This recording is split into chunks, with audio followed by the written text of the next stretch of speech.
Did you know that 60% of Africa's population lives in poverty? This isn't just a statistic, it's the culmination of centuries of economic forces, both internal and external, that have shaped the continent. Today, we're going to visualize Africa's economic history, understand its present challenges, and explore pathways to a more prosperous future. We'll journey through time, examining the pre-colonial trade networks, the devastating impact of the slave trades, the legacy of colonial extraction, the struggles of post-independent state building, the burden of debt, and the complexities of commodity dependence. We'll also explore the promising growth of the service sector and what it all means for the future of Africa.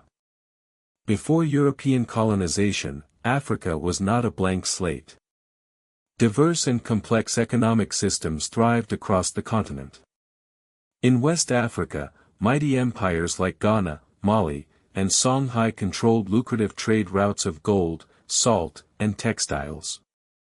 The trans-Saharan trade connected these empires to North Africa and beyond, fostering economic and cultural exchange. In southern Africa, Great Zimbabwe was a center of gold production and trade, demonstrating sophisticated economic organization.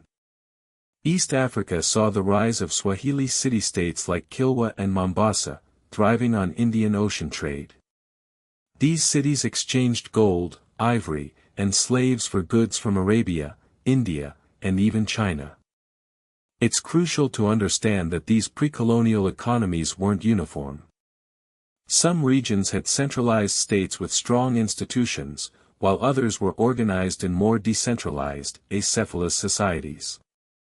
These differences in pre-colonial institutions would later influence how different regions responded to colonization and shaped their long-term development paths.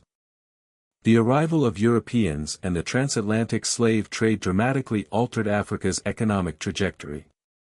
Millions of Africans were forcibly removed from their homes and transported to the Americas to work on plantations. The slave trade decimated populations, disrupted social structures, and undermined local economies. It also fueled conflicts as African societies competed to capture and sell slaves to European traders. The economic benefits of the slave trade accrued primarily to European powers and slave traders, while Africa suffered immense losses in human capital and economic potential. The Indian Ocean slave trade, though less widely discussed, also had a significant impact, particularly on East Africa. Slaves were traded to the Middle East and Asia, further depleting the region's human resources.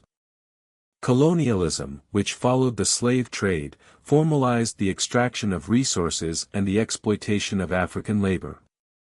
European powers carved up the continent, imposing artificial borders that often disregarded existing ethnic and cultural boundaries. Colonial economies were designed to serve the interests of the colonizers, not the colonized. Africa became a source of raw materials, such as minerals, timber, and agricultural products, which were exported to Europe for processing. African labor was often forced or coerced, and Africans were denied opportunities to develop their own industries and businesses. Infrastructure development, such as railways and ports, was primarily geared towards facilitating the extraction and export of resources, rather than promoting internal economic development. Education systems were limited and designed to train Africans for low-level administrative positions, rather than to foster innovation and entrepreneurship. After gaining independence in the mid-20th century, many African countries faced significant challenges in building viable economies. They inherited weak institutions, underdeveloped infrastructure, and a legacy of economic dependence on former colonial powers. Many countries adopted state-led development models, with governments playing a central role in planning and investment. However, these models often suffered from inefficiency, corruption, and a lack of accountability. Many African countries also became heavily reliant on foreign aid and loans, which often came with strings attached and contributed to growing debt burdens. The debt crisis of the 1980s and 1990s forced many African countries to adopt structural adjustment programs imposed by the International Monetary Fund and the World Bank. These programs often required governments to cut spending on social services, privatize state-owned enterprises, and liberalize trade. While intended to promote economic growth, these policies often had negative social consequences, such as increased poverty and inequality. Commodity dependence remains a major challenge for many African economies. A large proportion of African exports consist of primary commodities, such as oil, minerals, and agricultural products. This makes these economies vulnerable to fluctuations in global commodity prices. When commodity prices fall, export revenues decline, leading to economic instability and reduced government revenue. Diversifying economies away from commodity dependence is a key priority for many African countries. In recent decades, Africa's service sector has experienced significant growth.